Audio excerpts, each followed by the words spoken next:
Esse vídeo que está começando agora é um pequeno pedaço, um pequeno corte, um drop do estudo bíblico que foi ao ar na última quinta-feira junto com o pastor Lucas Becker aqui no canal, estudo sobre Malaquias.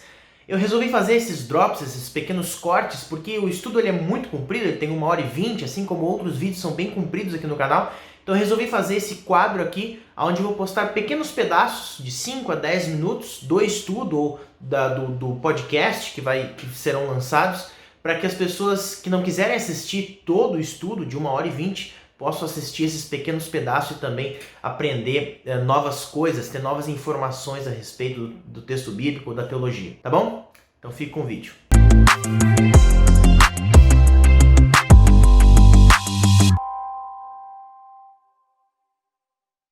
Malaquias, a gente vai começar estudando ele pelo começo, como a gente sempre faz, fazendo uma abordagem prévia antes de entrar no texto, né? Acho que a gente pode começar por aquilo que nas nossas conversas anteriores, a gravação chamou a atenção, o nome dele, Malaquias.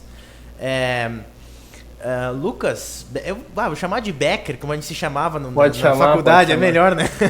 Becker, Malaquias é o nome do autor do livro? O que a gente pode dizer sobre isso? Essa é uma grande controvérsia que se tem entre os estudiosos, né? Se Malaquias é um título ou se Malaquias é um nome. Mas comumente é tido como o nome do profeta, que é Malaquias, e se a gente vai pegar no original é Malaqui, que significa meu mensageiro ou meu anjo até.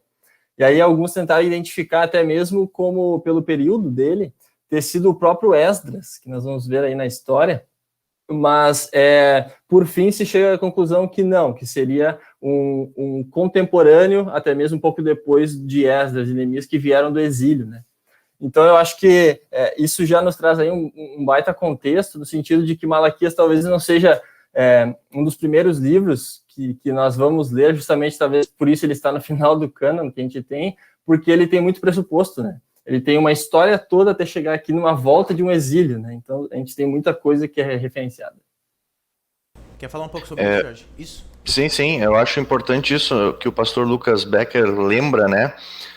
E é uma coisa que a gente também nesses estudos vem lembrando, né? Um texto bíblico nunca está no ar. Ele sempre vem carregado de uma história, né? O que a gente chama de contexto histórico, vamos dizer assim. O que está por trás? Quem escreveu, para quem escreveu, quem é os primeiros leitores ou ouvintes dessa história, né? E isso é muito importante. E o Malaquias é isso, ele é um profeta pós-exílio, né? E nós temos ali algumas referências, por exemplo, ao fato de os sacerdotes estarem oferecendo um sacrifício não perfeito que Deus exige. Isso nos indica que, bom, o templo já havia sido reconstruído. Então nós estamos falando de Malaquias após a reconstrução do templo. Nós já tratamos de outros profetas que estavam falando durante a construção do templo, tentando dar uma ênfase, né, para que o povo pudesse construir o templo que Deus queria, parasse de construir as casas luxuosas para eles, mas construíssem também o templo do Senhor, né? E agora nós temos esse templo concluído.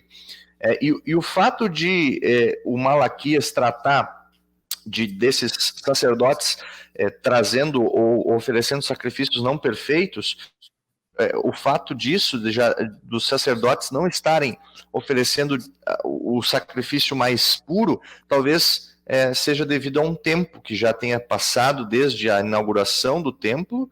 O pessoal se esfriou, diz, não, talvez não é tão importante que seja uma oferta tão pura e tão importante, né? Pode ser qualquer coisa. Para Deus pode ser qualquer coisa. E nós temos várias perguntas interessantes, porque esse é outro fato interessante do Malaquias, né? A estrutura dele. Ele tem meio que uma forma de um diálogo. De repente você tem Deus dizendo alguma coisa e o povo dizendo, como assim? Quando é que nós fizemos isso? Né? E às vezes é o contrário, às vezes é o povo dizendo, daí Deus responde, não é por aí, não foi isso. Então é meio que um diálogo, é bem interessante o jeito que Malaquias fala desse sentido, mas... Sim. Só isso, um pequeno comentário ainda a respeito do nome, como nós havíamos dito anteriormente, né? Só uma explicação, né, para aqueles que de repente começaram a acompanhar o estudo hoje. O Antigo Testamento ele foi escrito na língua hebraica, né? E ele, ao longo da história, foi traduzido muitas vezes. Uma das traduções antigas, muito conhecidas também, é a Septuaginta, que é a tradução do hebraico para o grego, né? Por que eu estou dizendo isso? Porque em hebraico, Malak, que é bem parecido com Malaquias, né? É meu mensageiro. E diversas vezes no texto bíblico aparece esse termo, é utilizado esse termo, diversas vezes não, uma ou duas vezes aparece esse termo e ele é traduzido no texto como meu mensageiro. E também na tradução grega, na Septuaginta, que fala que é a tradução em grego do Antigo Testamento, aqueles que traduziram também entenderam dessa forma, que não estava se referindo ao autor ali, mas ao meu mensageiro, ao termo meu mensageiro.